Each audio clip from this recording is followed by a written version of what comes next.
Chers amis, vous avez commencé ce carême et vous voulez profiter de ce temps pour vous rapprocher de Dieu, pour mieux le connaître.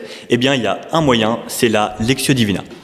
Parce que dans la parole de Dieu, Dieu se révèle, Dieu il nous dit qui il est, quels sont ses désirs, ce qu'il veut pour les hommes, ce qu'il veut pour le monde. Donc nous avons un trésor dans ce livre et à nous de l'utiliser pour mieux connaître Dieu et pour mieux se rapprocher de lui. Conseil d'autant plus important que même Jésus l'a suivi. Il a beau être Dieu, il a beau avoir d'autres moyens pour connaître son Père, il a fait sa Lectio Divina tous les jours, comme nous on devrait le faire. Et ça se voit notamment dans le récit des tentations. Donc Jésus fait son petit carême à lui, il fait 40 jours dans le désert sans manger et sans boire. Et quand le diable arrive pour le tenter, la première chose qui lui vient à l'esprit, ce sont des paroles de l'Écriture qu'il nous cite de tête. Donc le diable vient le tenter en lui disant « Eh bien, tu as faim, change ces pierres en pain ». Jésus répond « L'homme ne se nourrit pas seulement que de pain ».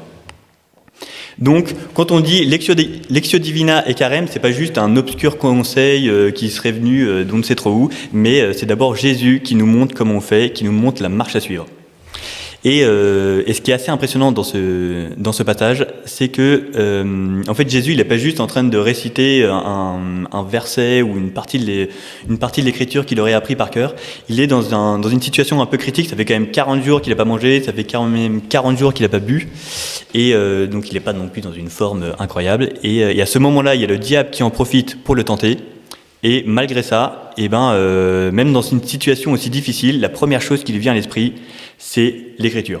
Donc ça veut dire quand même qu'il les a lus, qu'il les a relus, qu'il les a re-relus, qu'il les a médités, qu'il les connaît par cœur. Et donc en fait, vous avez la parole de Dieu qui vit en lui. C'est pas juste un texte qu'il connaît par cœur, mais c'est quelque chose qui travaille tous les jours.